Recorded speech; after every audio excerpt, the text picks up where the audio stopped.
Ready? Yep. Okay. All right. Good afternoon, everyone. Welcome.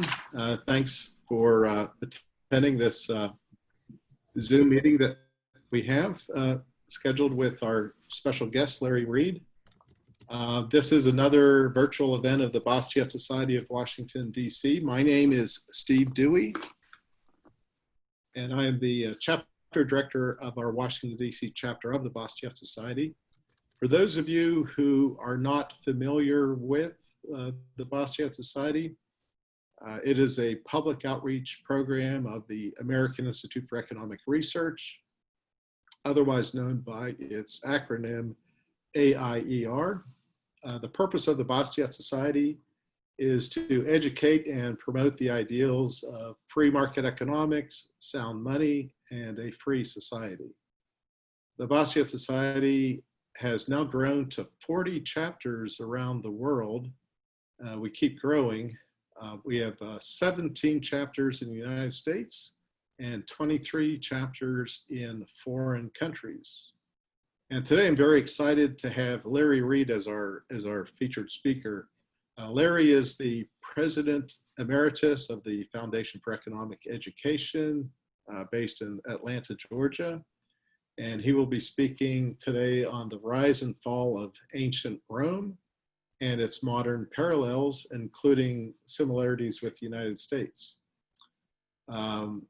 Larry is really an outstanding scholar on economic history. I've enjoyed reading many articles that Larry has written over the years on economic history. He is a prolific writer, having authored nearly 2,000 articles and columns in numerous publications, including the Wall Street Journal, the Washington Examiner, Christian Science Monitor, USA Today, and many others.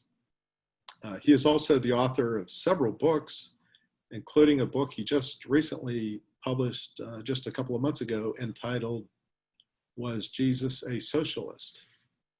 One thing that Larry and I have in common, we're both graduates of Grove City College in Grove City, Pennsylvania.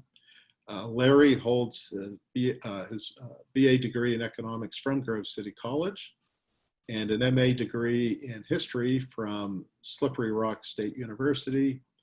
He also holds 2 honorary doctorates, one from Central Michigan University and another one from Northwood University, where he previously taught as an economics professor.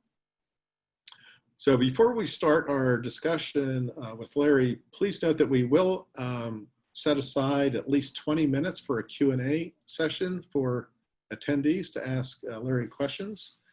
The attendees will be muted throughout the course of this event, so questions from attendees will be submitted in writing, and I will read questions as they are submitted by attendees as they come in. And with that, I will now turn it over to Larry Reed. And Larry, please proceed with your talk on the rise and fall of ancient Rome. Okay. Thank you, Steve, and thank you, members of the Bastiat Society for Washington, D.C. I appreciate this opportunity to share some thoughts with you on this important topic. Being the group that you are, you probably don't have to raise the following question. A more general audience might. And that general question is, why pay any attention to something that happened 2,000 years ago? I think you know that there are lessons to be learned from history. And I think from the history of ancient Rome, there are many lessons that we should take to heart today. I think America's founders believe that as well.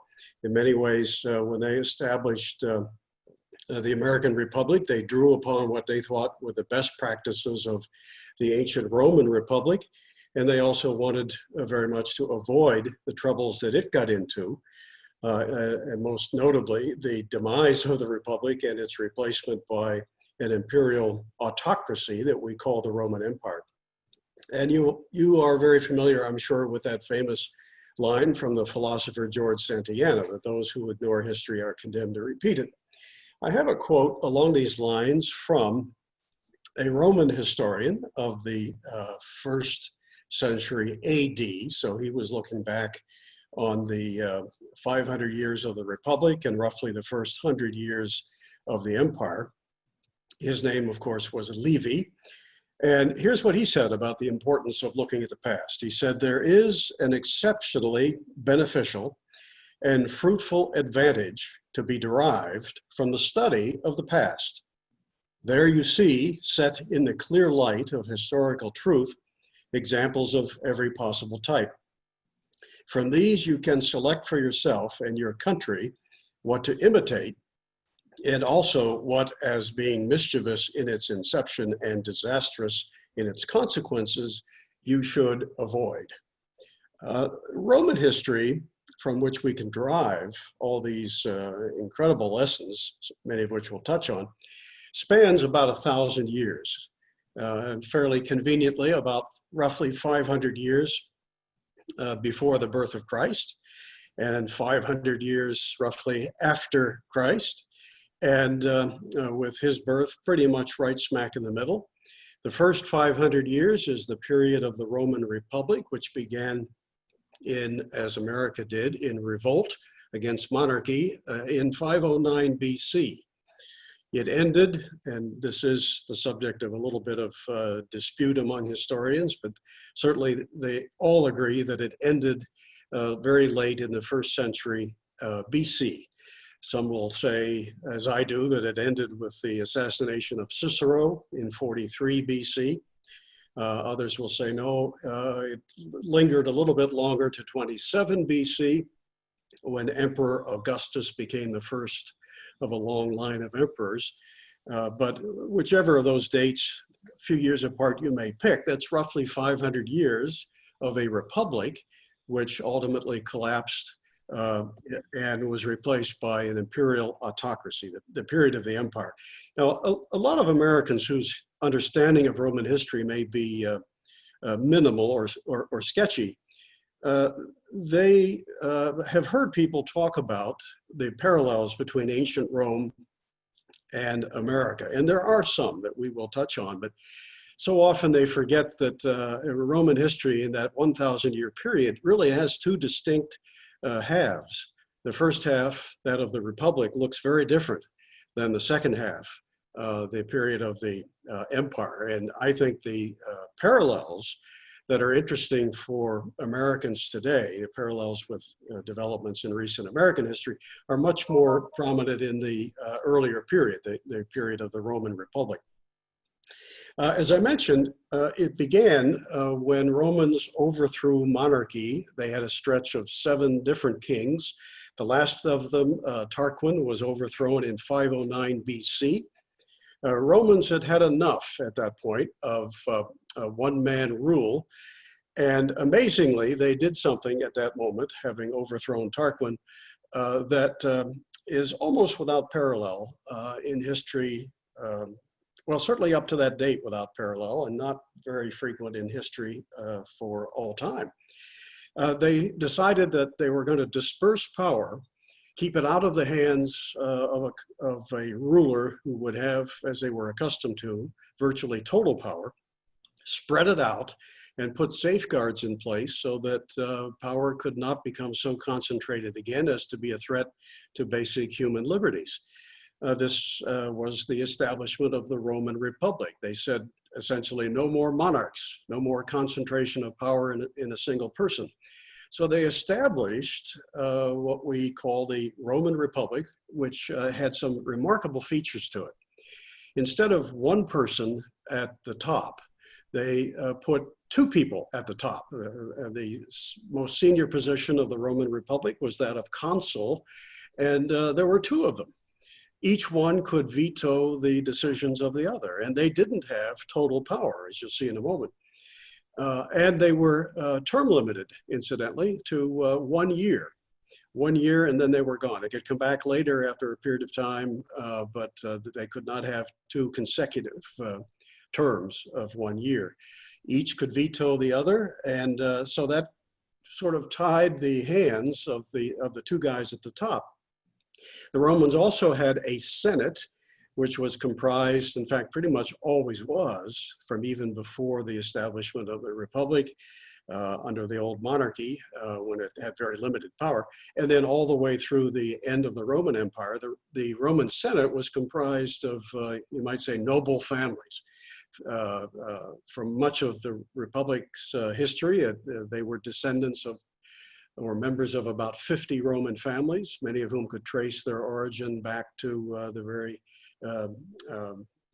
beginnings of Rome as a society.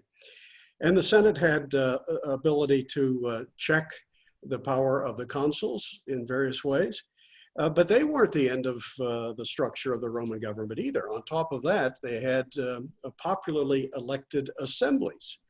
Now, I don't mean to suggest that every Roman could vote. They couldn't. You had to be a citizen, and not everybody could be a citizen. That was broadened over time to include virtually every inhabitant of the Italian peninsula, but that would take some time. And Romans, even from the very beginning, always had some measure of slavery, which from our standpoint and present day standards, of course, is always objectionable. But slavery in ancient Rome was not uncommon, or not something that was uncommon or peculiar to Romans. In fact, I think you could probably make a case there was less of it for much of the period of the Republic than there was elsewhere in the world. But the popularly elected assemblies could also, they chose the consuls with the approval of the Senate. And they had a structure of government. If you're interested during the Q&A, we could get into some more of the detail of that became fascinating to America's founders, who copied some of the features of the early Roman Republic, things like habeas corpus, things like separation of powers, checks and balances. These concepts that are woven into the American Constitution stem at least as far back, if not exclusively, to the ancient Roman Republic. It was not a free society, not a libertarian society, you might say, but there was a greater degree of individual freedom, respect for property and for the individual in the ancient Roman Republic than there had been probably at any time in any other place of any consequence in history. They took liberty to a higher point and more broadly based than any society in their time or before. And that spirit of liberty after Rome's demise would not be reignited in any significant degree for perhaps 1,000 years. So there's much to be learned about how you get liberty and how you can lose it from Roman history itself. In these early days, there was a consensus among Romans around the role of government and the role of the individual, the importance of personal responsibility and property. Thomas Madden is a great historian. He wrote, among other things, Empires of Trust. If you're interested more in the parallels between the Roman Republic and the American Republic, Empires of Trust by Thomas Madden is a great book along those lines. He pointed out that in discussing the degree of freedom in early Rome, Roman women could pursue their own interests and could even own property, a rarity in ancient societies. All in all, they were rugged and independent, much like their husbands. He goes on to say that it was in the Roman home that Roman children learned the most important traits that personified the early republic, and I think helped keep its liberties relatively intact for a long time.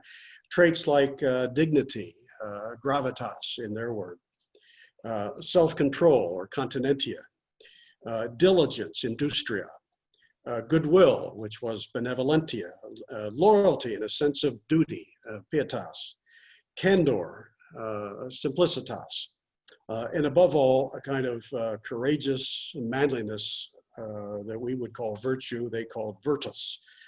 And there were no schools no organized public and government-funded schools in Rome until the mid-3rd century BC. And even then, they were attended only by the children of the wealthiest families. For the Romans, homeschooling was the norm for most of the history of the Republic. The Greeks thought themselves so much more sophisticated, and they kind of turned up their nose at the Romans for that. But the Romans proudly held to it, insisting that it suited them just fine, and I think it did. The general climate in Roman society in these early years, at least in an economic sense, was one that encouraged enterprise, encouraged the development of markets, of investments, of privately owned businesses. Government was relatively limited, and people thought of it as something you do for a time, and then you go back to your productive enterprise. And they didn't think of the state as something that was the be-all and the end-all, the source of their livelihoods in this early time. Merchants and business people were respected and emulated. And there was, for the most part, within Roman society, a high degree of peaceful cooperation, of large long-term investments, low taxation that encouraged that. And as a result, Rome became, within a few hundred years, the very center of the Mediterranean world's wealth. You know, I don't know how many of you, maybe all of you, have seen that great Monty Python sketch. I think it was in the movie The Life of Brian, where John Cleese he's in Roman-occupied Palestine. This is early in the Empire period, around the time of the birth of Christ. And he's got a group of people in the room, and he's trying to whip them up into a hostile force against the Romans. And he pays the Romans a kind of backhanded tribute at one point when he says, "After all, what have the Romans ever done for us?" And then you hear a voice in the background that says, "Aqueducts." And then Cleese says, "Well, okay, aqueducts, but other than aqueducts, what have the Romans ever done for us?" And then somebody else says, "Education," and then he says, "Okay, aqueducts, education." Well, then one more time he says, "What have the Romans ever done for us?" And then there's just a chorus of sanitation, recreation, peace. You know, they rattle off all these things, and then finally he sums it all up, rattles them all off again, and says, "Other than those things, what have the Romans ever done for us?" Which is a way of saying they did an awful lot in their, certainly in the Republican period. What was the big change that took a relatively free society upon which, or from which, our founders in America borrowed so much and trashed it?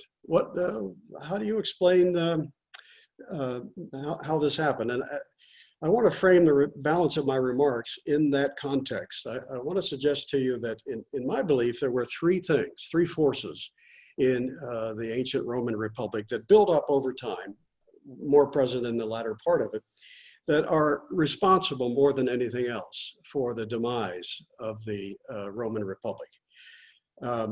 One is foreign adventurism. Now, Madden points out in his book, Empires of Trust, that in the early centuries of the Republic, whatever Rome did go off on some adventure overseas, it was usually for defensive reasons. And they often didn't come into another country and kick some invader out and then occupy and subsume the other place. In these early years, Madden points out, they usually then would leave. In fact, the Greeks, he tells the story of the Greeks who were trying to expel the Persians, and the Romans came over and helped them, kicked the Persians out, and the Greeks thought that the Romans would simply occupy them and they'd be under their control. And they were amazed when the Romans said, "Okay, we did our job, we're out of here now." And you know, that sort of reminds me a little bit of, say, America in World War II would be a good example, where we didn't go in and kick the Nazis out and then occupy Western Europe as the Soviets did to the east. But in time, in ancient Rome, some of this foreign adventurism had some very negative consequences. And it actually bred over time a desire to, hey, let's do that again. And next time, let's keep it. So you see more of an aggressive military advance late in the Republic and certainly in the period of the Empire than you saw in the first part. And that costs a lot of money. how do you pay for not only the conquering of a neighboring territory, but then its occupation? That put great strains on the Roman treasury. And it also had another negative effect. Some of those foreign adventures in the 2nd century BC involved successful Roman generals bringing slaves back to work in the Republic. And of course, that had a lot of negative effects, but one of them was it was hard for a typical Roman farmer to compete with the free slave labor that these generals got to have whenever they brought these people back from a conquered territory. And that will lead to a demand for a redistribution of land and more involvement on the part of the state in economic life of ancient Rome. It contributed to the growth of government and the collapse of individual liberty. So that's one force, I think, that helps explain the demise of the Republic, the increase in foreign adventure. Another is the Roman welfare state, the Roman welfare state.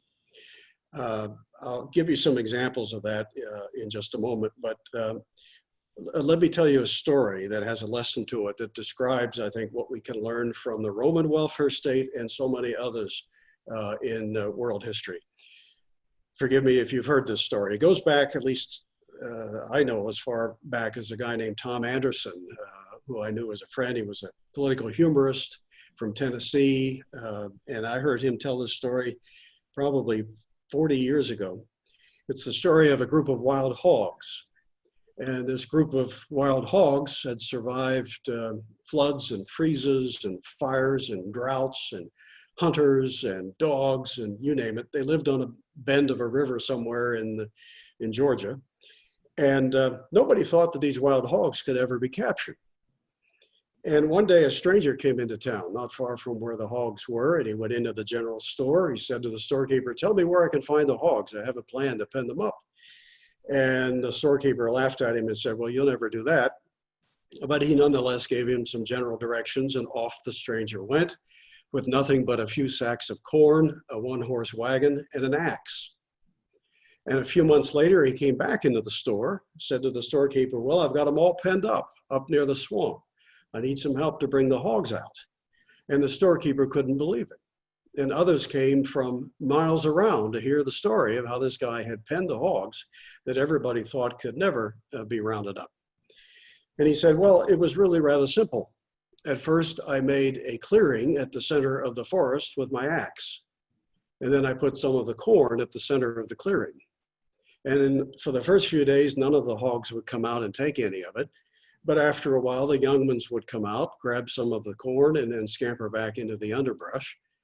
And then after a while, the older ones would come out, each of them figuring that if they didn't get their share of the corn, another hog would get it in its place, so he'd better get what he could. So they all were coming out regularly to the clearing and taking the corn that I put there." And he said they stopped grubbing for roots and for acorns on their own. And at about that time, he said, I built a fence around the clearing, a little higher each day. And then at the right place, I put a trap door. And at the right moment, he said, I sprung it. And his last line was, "Naturally, they squealed and hollered when they knew I had them. But I can pen any animal on the face of this earth if I can first get him to depend on me for a free handout."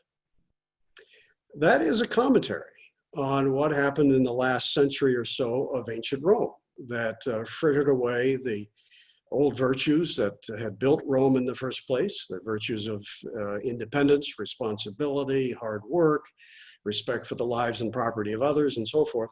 Now it begins to give way to this desire to get something at other people's expense. The discovery that the state is more than just perhaps a protector of rights, of our safety, but can actually be a fountainhead of goodies. And the problem with every welfare state, of course, is where do you draw the line? They often start small. In the case of Rome, the veterans were the first to be the beneficiaries. Roman authorities feeling that they needed to buy the support of their own men with the public treasury. And, but then the problem is other people say, wait a minute, if I'm paying for that, why can't I get something? I mean, I'm important too.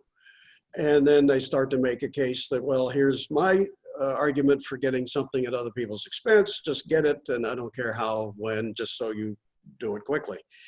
And the welfare state grew from there. It really grew out of the attempt to redistribute land by the Roman government as a response to that development I mentioned earlier, the slavery that involved successful Romans bringing enslaved people back to the empire. And then farmers being put out of business, and many of them saying, well, you know, what do I do? My land's gone. I need to start over now. So there were Roman politicians, the Gracchus brothers in particular, who in the 140s BC were sort of demagogues who may have had a measure of good intent to try to remedy this land issue that sprung from the slavery problem. But they were buying the support of the public with the property of the state by trying to redistribute land. There was a great economist named Howard Kirschner, died about 30 years ago. I knew him as well, and he once wrote what he called Kirschner's first law, which goes like this: when a self-governing people confer upon their government the power to take from some and give to others, the process will not stop until the last bone of the last taxpayer is picked bare. The only quarrel I have with that is it does sound a little inevitable that you can't turn it around, but if I thought that, I would have quit educating a long time ago. I think all of us in this liberty movement know that we are creatures of ideas. If ideas change, history can change, policy can change. But we also know from Roman history that with a few fits and starts, maybe a few momentary reversals, they didn't change, that the welfare state gathered steam and ultimately took the form of mass handouts by the Roman government in the form of grain. When Julius Caesar came to power in the middle part of the 1st century BC, he found in the city of Rome about 1 million people, that a third of them were on the dole. This is still very late, still a republic, but very late. And he tries to reduce that, cuts the rolls from about 330,000 down to 200,000, but within a few years, they're back up to beyond what they were when Caesar cut them. A testimony to the fact that if ideas don't change, you can have a guy who does maybe something right for a moment, but the bad stuff comes back when the next guy takes charge. That ultimately you need a change in ideas, broadly based, for good policies to stay in place. I mentioned that there was a third force that we can offer as a way to explain the demise of the Republic. The first, again, was foreign adventure. Welfare state was the second. The third one was the compromise of constitutional norms for the sake of the first two. The sacrifice of constitutional norms. This is where, the intricate structure and arrangement that Romans had put in place for the preservation of liberties in the old republic begins to give way as people say, oh, wait a minute, something's now a little bit more important than that structure, namely that I get my handouts or that we occupy that foreign region, whatever. And so you begin to see such things as the term limit of consuls being violated. You had consuls who would say, yeah, I'm only supposed to be here a year, but you folks really need me. So he would gather a consensus to sort of hang on. Marius was most notorious for this, the man who battled Sulla in the so-called social war around the turn of the 2nd to 1st century BC. Marius ended up serving 7 times as consul. He was only supposed to serve 1. And you had a lot of that kind of stuff. The Romans did have in the Republic a constitution, but like that of, say, Great Britain, it was an unwritten one. But for most of the Republic's history, it was powerful. It was rooted in things like custom and precedent and consensus. Well, in fact, I'll give you a good example of that. Anybody in the early centuries of the Republic who seemed to be lusting for power or even let it slip that he'd like to be a king or something like that, oh my gosh, I mean, that was, you could legally kill that guy and with impunity. Uh, Romans would not tolerate in those early years anybody who seemed to lust after personal power to the point where he'd compromise the Constitution.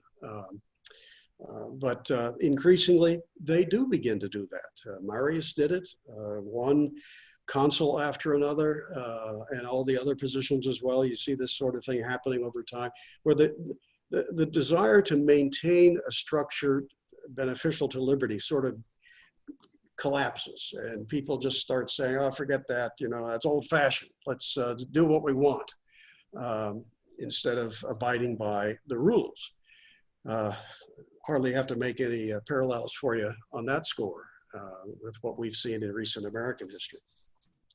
The last century of the Roman Republic was really a phenomenal and tumultuous period of some remarkable figures. I think the greatest hero of that last century was Marcus Tullius Cicero.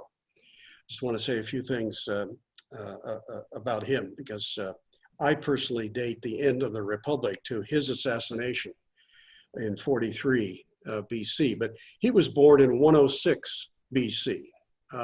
That's 30 some years after the Gracchus brothers and the beginnings of the Roman welfare state and rampant foreign adventurism. The Republic is sort of collapsing. It's evident to thoughtful people that it's collapsing around them. Cicero notices that and is very much alarmed by it. The collapse of the values that had held Rome together is something that disturbed him greatly. He worked his way up as a lawyer, very successful lawyer and powerful orator, ultimately holding almost every elected position in ancient Rome that you could hold. And finally, by 63 BC, he was elected consul, or effectively co-consul, since, again, you had two of those guys at the same time. The other guy named Hybrida, Antonius Hybrida, I think, is almost forgotten to history. He was so outshined by Marcus Tullius Cicero. Cicero had made a name for himself as a lawyer first when he defended a man who was accused of murdering his father. Cicero was in his 20s at that point and took the case and discovered in his meticulous research that the man didn't do it, that the crime had connections to higher ups in ancient Rome, maybe to the highest authorities. Well, if he was concerned about his personal safety, he would have shut up. But instead, he presented what evidence he had and secured the acquittal of the man who was accused, and thereby earning the respect of a lot of Romans that, wow, here's a guy who will speak truth to power and is very effective in the courtroom. 10 years after that, he's the prosecutor in a case involving a powerful Roman governor who had governed Sicily. The guy's name was Verus. And there were testimonies from Sicilians back in Rome saying, hey, your governor is doing these terrible things to us. He's ripping us off. He's stealing from us. He's throwing people in jail. He's tyrannizing over us. He's not doing the Roman thing down here. And Cicero gathered the evidence. Verus thought that, oh, I'm so well connected that I'll get off. Well, Cicero had his evidence, his ducks in a row. And when he presented it, in fact, Verus had to flee because it was obvious he was going to be convicted. When Cicero was consul for that 1 year, he did an amazing thing. Shortly after taking that position, again, with the Roman Republic sort of giving way, new values of worship of government are really taking hold, but he discovers a conspiracy to end the Republic, a conspiracy by a fellow senator named Catiline. And Cicero presents the evidence before the Roman Senate. And Catiline, like Verus had done before, he flees, rallies his troops for an assault on Rome. His intent is to assassinate the two consuls, Cicero being one of them, end the Republic and put himself as a new king or emperor in charge of this collapsing Roman Republic. He's defeated on the battlefield, and Cicero dispatches the enemy. He's named father of the country by the Roman Senate. During that time, he's given total power to deal with the emergency, but he's quick to relinquish it. in the spirit of the Roman Republic. And when his year is up, he says, I'm out of here. I did my duty. Thank you very much. Like Cincinnatus in our history, or George Washington in ours today, he gave up total power. Remarkable man. And you know that to this day, we know more about him and from him than from any other person who lived in the world before 1000 AD, because so many of his speeches survive. But Rome is in the fits of political turmoil at this point, with all these power seekers wanting to get a hold of this growing establishment of state power that's taxing and controlling and redistributing and doing all this stuff, even though it's still ostensibly a republic of limited government. So there's endless turmoil. Julius Caesar briefly is, with threats on the Senate, is given by the Senate a period of dictatorship. In fact, he's told by the Senate, you're dictator for life. It only lasts a month when he's assassinated. Actually, Cicero was relieved and hoped that the Republic could be revived after the assassination of Caesar, but Mark Antony takes charge. And Cicero, who's now been in retirement for a number of years, writing some great stuff like De Officiis, which Gutenberg printed in the 15th century as the second work to be printed on the newly invented printing press after the Bible. Cicero goes before the Senate and he unleashes on Mark Antony. This is a guy who comes out of retirement to take on this would-be dictator, put his life on the line for the virtues of the Roman Republic he thinks are greatly endangered. He gives a series of 14 speeches we call the Philippics, you can still read today, where he just lays into Mark Antony and pleads with the Senate and the people of Rome to restore the values and the virtues of the old republic and not concede them to this would-be tyrant. Mark Antony decides this guy's got to go and dispatches an assassin named Herennius, who in December of 43 BC finds his mark and assassinates Cicero. The turmoil will continue between Mark Antony and Octavian, but in 27 BC, certainly if you don't count the assassination of Cicero as the end of the Republic, you have to recognize it by 27, because that's when Octavian now becomes Augustus, the first emperor. And although he keeps some of the trappings of the old Republic, the Senate will continue in name anyway for the next 400 and some years. Effectively, all power is concentrated in the hands of the emperor, and the Republic is no more. The welfare state in Rome continues to grow in the early decades and centuries of the Republic, of the empire. I know I got to wrap this up, but I'll just give you some highlights on that. It grows to the point where by 270 AD, Emperor Aurelian declares the right to relief or welfare payments to be hereditary, declaring that the state says, look, if your parents got something, you're entitled as a matter of right, not just a privilege or a favor we're doing for you temporarily, but you're entitled as a matter of right to live at the expense of others.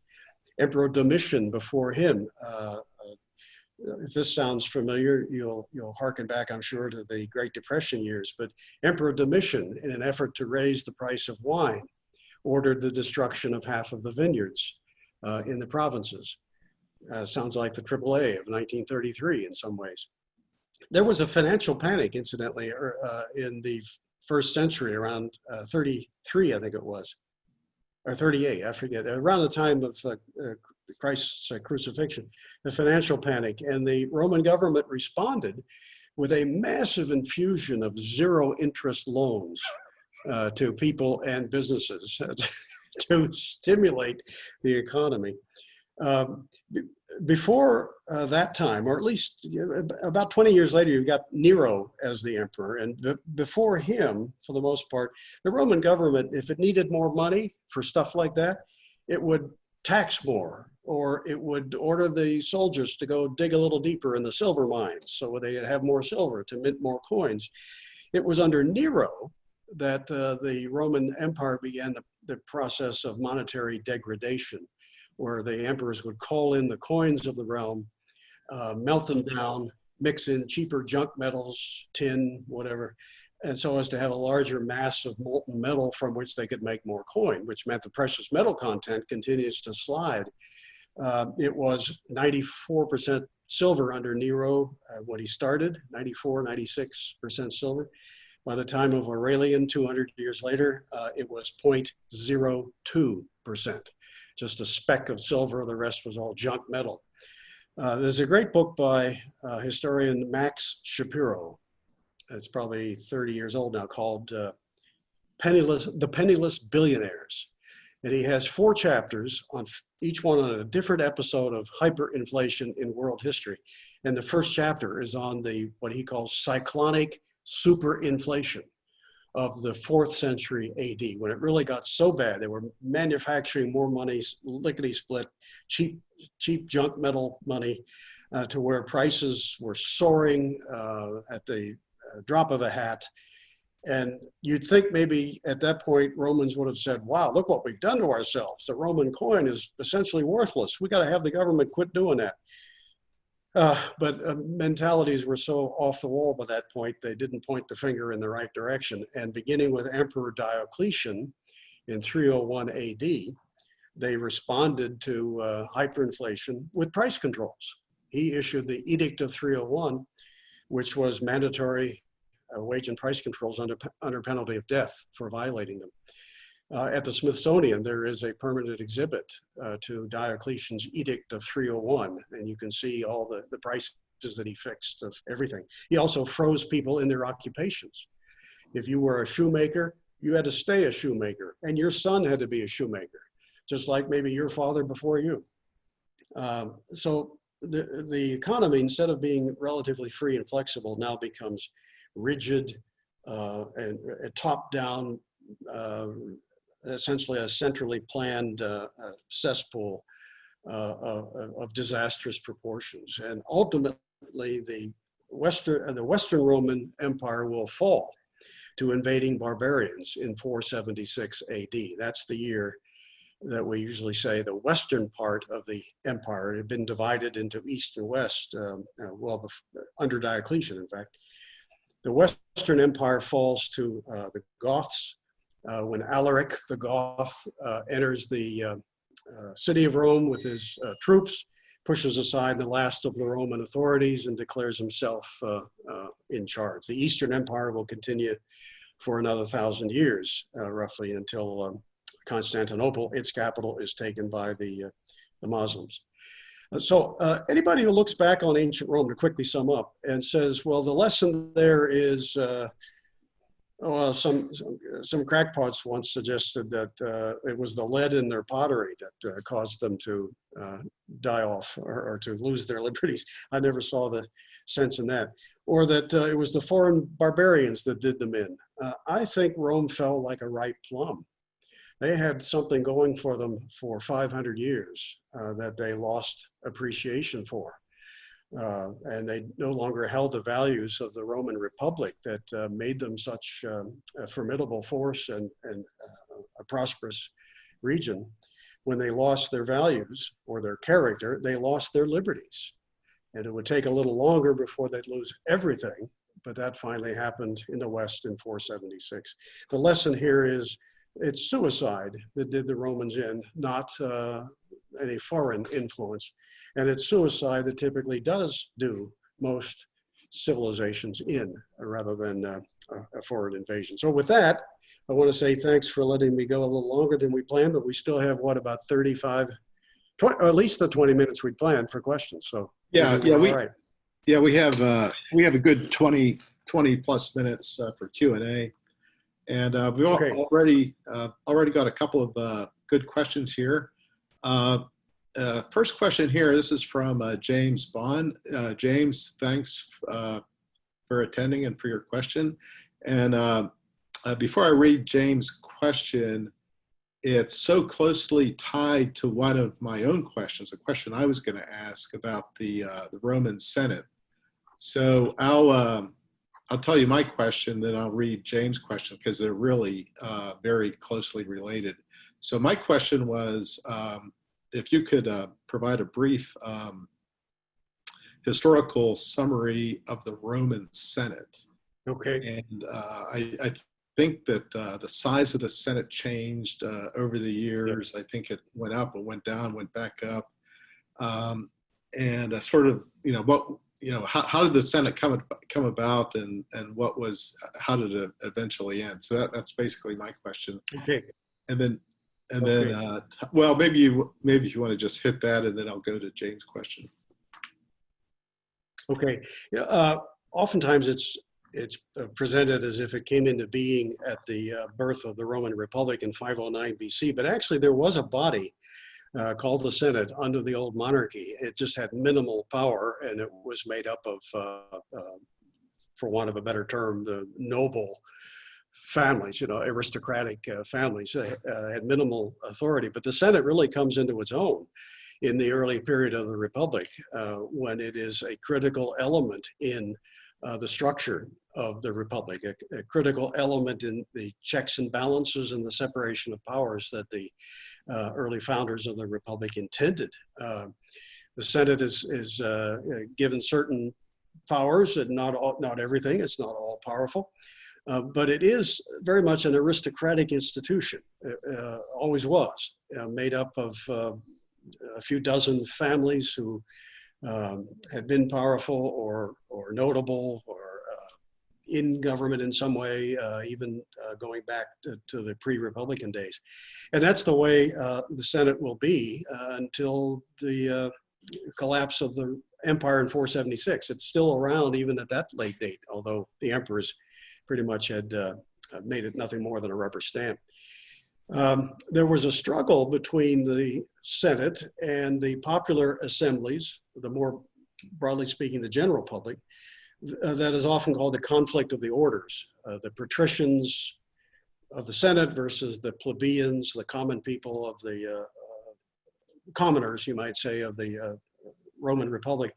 The Roman commoners increasingly say, hey, Senate, you're not taking us into account often enough, and you've got more power than we want. And so there is a shift in power over the course of the centuries of the Republic, where the plebeians are successful at getting more political power. And so it's less and less concentrated in the Senate. And that's generally speaking a very good thing. The Senate numbers did change a lot over time. I think at one point it may have been over 1,000 senators. There were times when even in the old Republic where you get like under Sulla, you'd have these so-called proscriptions where he kind of acts like a dictator for a short period, and he says, I'm going to produce this list of people I think we should snuff out. And a lot of them were senators that he didn't like. So you had the consuls making war on the Senate occasionally in the old, late in the old Republic. But it's such a venerable body that not even the late emperors could quite bring themselves to do away with it. The Roman people still had a fondness, going back to SPQR, the acronym for Senate and the People of Rome, which meant that the Senate is, so quintessentially Roman, it speaks for Rome and so forth. It has a venerable history, and well, I hope I've answered that. Sorry. Okay, so I'll go to James Bond's question here. His question is, what was the status of the law or judiciary as a check on the consuls and the Senate during the Republic period? Was there anything akin to a Supreme Court to weigh actions of the government against admittedly unwritten constitutional norms? Yeah, the pillars of the Republican government were the consuls, the Senate, the popularly elected assemblies that I mentioned, and then another group that I didn't mention, but were elected by the popular assemblies, the magistrates. There was what Romans called a cursus honorum, kind of a greasy pole, to use a Disraeli phrase, of power that people would work their way up. And it was through these magistracies that you could ultimately become a consul. And Cicero did this. And those positions were, I think the lowest one was a quaestor. Those were the in charge of finances, like treasurers, and then you could become an aedile. I may not be pronouncing it right, AEIDILE. They were in charge of things like festivities and public buildings, and then the highest magistracy was the praetors, Praetors. If anybody acted as a kind of supreme court in the Roman Republic, it would be that highest level of magistracies. But I don't think they ever had a body that they looked upon or called anything like a Supreme Court. But these magistrates effectively, I mean, they could block legislation. The tribunes that were elected in the assemblies could veto actions of the Senate. Again, a reflection of the separation of powers and the checks and balances they put in place. Okay, and then another question I have here. This is from Wayne Abernathy. Wayne, thanks for attending and for your question. Wayne's question is, to what extent do you attribute the decline of the Republic to the decreasing ability of the Senate to make decisions and govern? It's kind of also related questions. Yeah. About the Senate. Well, yeah, it's a very good question. You know, in general terms, I think a dispersion of power and the assumption of some of it by the assemblies at the expense of the Senate was probably a good thing. But on the bad side, the Senate previously would block measures to use the state as an apparatus for redistribution. But as the assemblies gain more ground, they begin to say, hey, you know, now we've got the power, let's redistribute land. Let's have a dole. Let's pass out free wheat for people, or price-controlled wheat. And that came not from the Senate for the most part, but from those popularly elected assemblies. So in that sense, the assemblies and their increasing power at the expense of the Senate were major contributing factors to the decline of the old virtues and institutions of the Republic. Okay, another question here. This is from Robert Gay. Robert, thanks very much for your question. His question is, wasn't the Roman Empire heavily dependent on foreign supply chains, particularly in food as grains from Egypt? Yeah, oh, absolutely. I don't recall what the rough percentage would be, but I know that the lion's share of grain for Rome and for the Italian peninsula was coming from Egypt over time. But you know, there was a time when that wasn't an issue because Romans controlled the Mediterranean. They didn't have to worry about after they vanquished Carthage in the middle of the 1st century BC and beat off some others like the Persians and so forth. They were the big guys on the block in the Mediterranean, so it wasn't an issue to bring grain from Egypt. But those supply lines will eventually break down.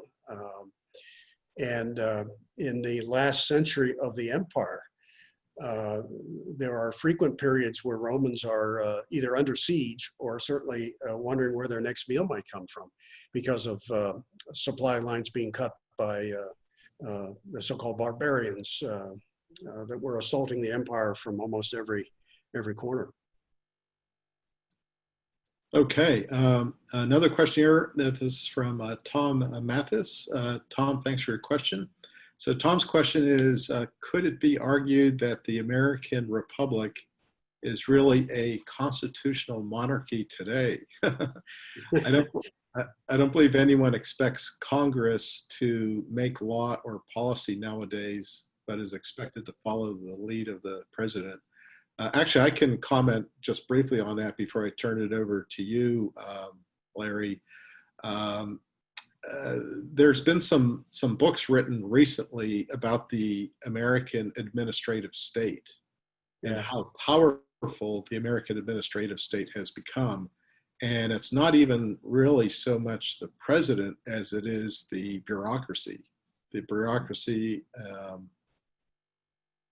in the federal government, but also even at the state levels, where there's just so many rules and regulations issued by the bureaucracy that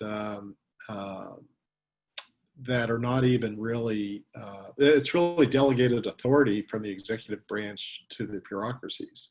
But anyway, I'll turn it over to you for further answer on that, if you wish. Hello?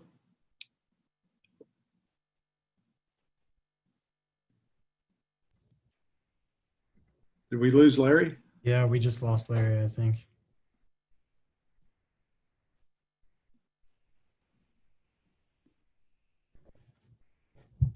See if he joins back here.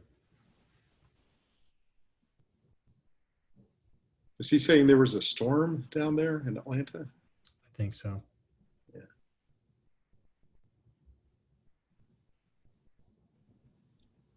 Well, apologies, everyone. It looks like we lost our featured speaker.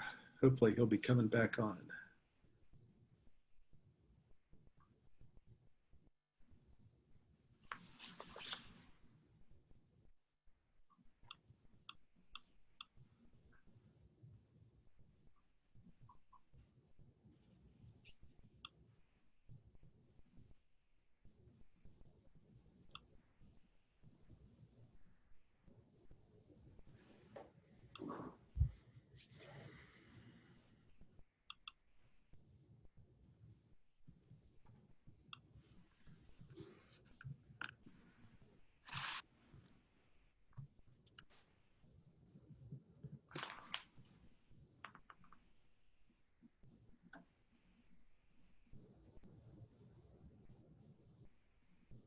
I'm going to try to give him a call on the phone.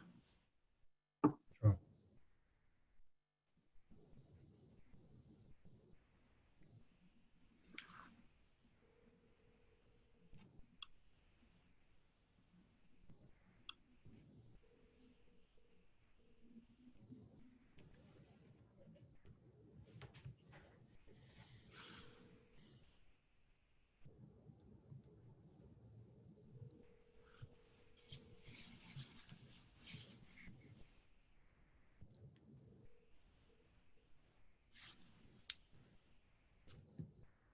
Calling your office phone. Oh, okay.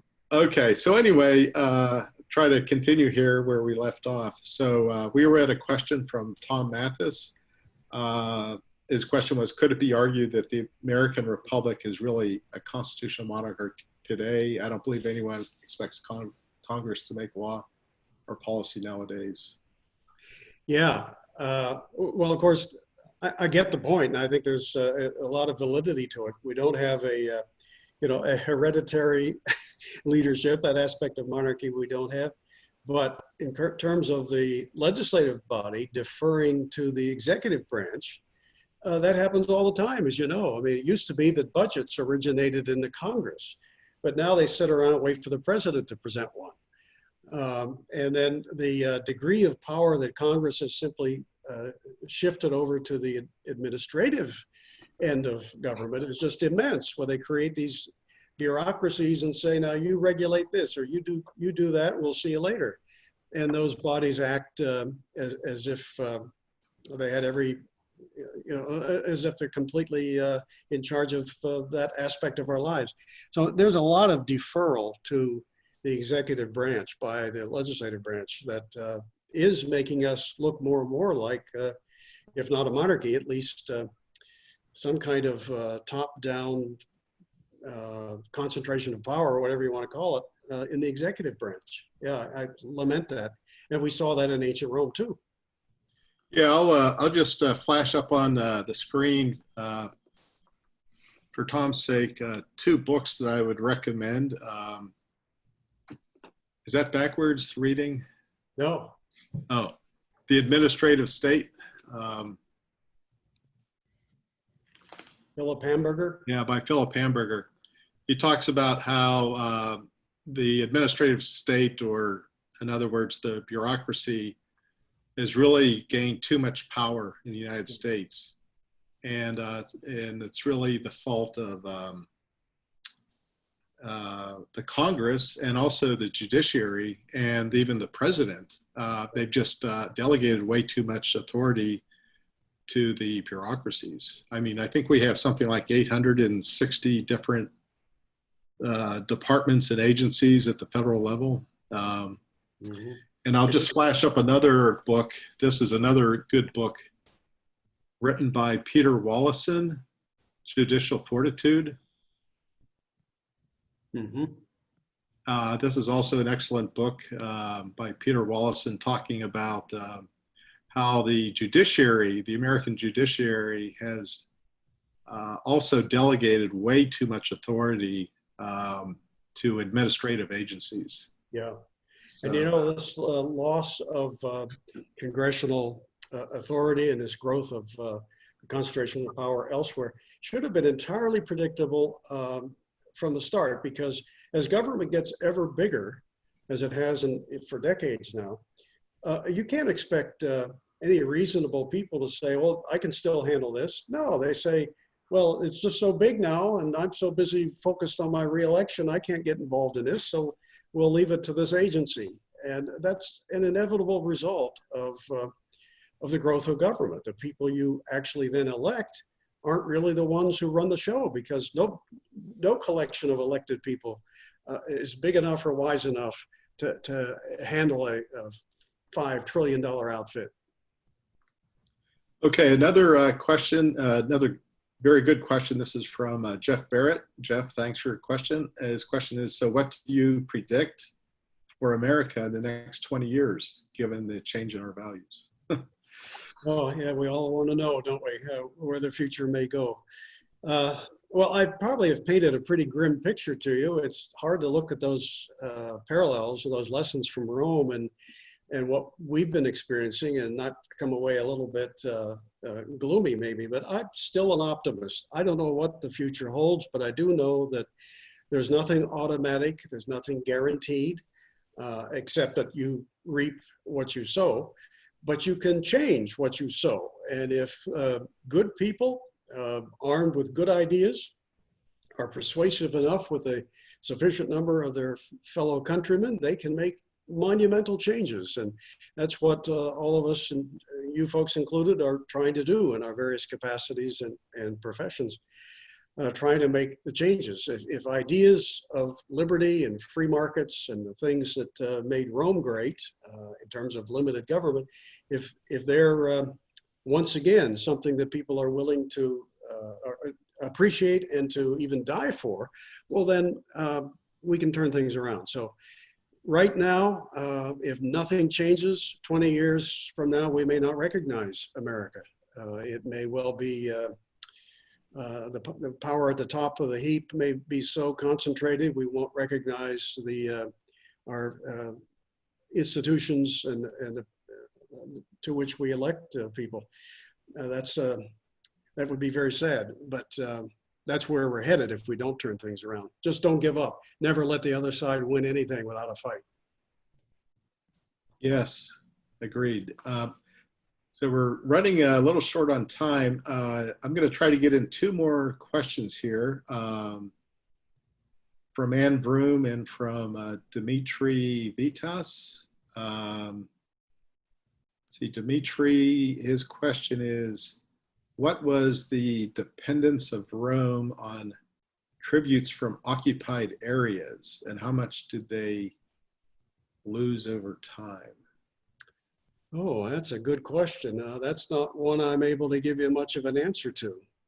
I don't recall that there was much of that. Not so much as you see from like the old Kievan Rus and Khazaria and some other places where the Mongol hordes for a couple of centuries threatened, and often it's just settled by saying, you send us tribute and we'll leave you alone. I don't think Romans did that very often, as you see in those other civilizations more to the east. But that's just a gut reaction. I don't actually know the details. That's from my distant memory. Yeah, and Dimitri just added a comment, all empires rely on tributes as a form of protection money. Yeah. Okay, so even my county government does it. Okay, so I've got another question here from Ann Broom. Ann, thanks for your question. Let's see, it says, it seems that when many governmental functions become, let's see, it seems that when many governmental function posts become the holder of such to be seen more as an entitlement than a responsibility, there is generally then a decline in such functions being performed properly or even at all. Was this part of the Roman state decay? Oh, it certainly was. There's a great quote from Tacitus. Yes.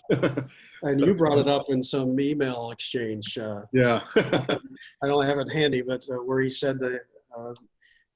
I actually have it handy. Oh, you do? Okay. The more numerous the laws, the more the government grew. How did he say that? Yeah, so Tacitus was a Roman senator. He was also a prolific writer and philosopher in his day.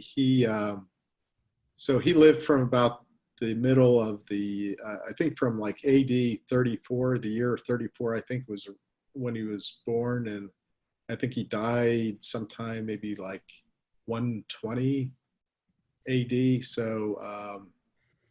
So he would have been active in like the late 1st century and the early 2nd century AD. Mm-hmm. And interesting quote is attributed to him. The quote is, "The more corrupt the state, the more numerous the laws." Yes, and that's really a commentary on what Anne is suggesting, I think. Yeah. In the late Republic, you had, instead of people going to government as a responsibility, something you do to help your society and its values, increasingly they went there because, wow, that's the center of power. I can get my name in lights. Or torches in those days. I can get something at other people's expense, or I can elevate myself to where people will revere me as I wield power. Well, yeah, there's a lot of that today, and it's the natural outgrowth of the concentration of power. I don't know of any motive, any human motive, that is more destructive to individual liberty than the lust for power. And that's one of many ways in which it shows up, this desire just to have it, to be in charge of it, and then feel as though, I've got a couple of PhDs and my dad was a senator, so I should be too. I mean, that's not a reason to be one, but there are a lot of people these days who think that. And it's a sad commentary on them. I don't see how a free society can hold up under the weight of lots of people who think like that. Yes. Okay. Well, we're just slightly over our scheduled time, so I think we have to close it up. And Larry, I just want to thank you so much for your time. This has been a fascinating discussion, and just really enjoy all of your work on historical issues. So I really appreciate your time. Thank you very much, and thanks to all who tuned in and to the Bastiat Society in general, and to our tech guy. We didn't say thanks to Ryan, yeah. Ryan Higgins for handling all the technical stuff. Appreciate all of you. Okay, and thanks everyone for attending. All have a good rest of the day. Thanks very much.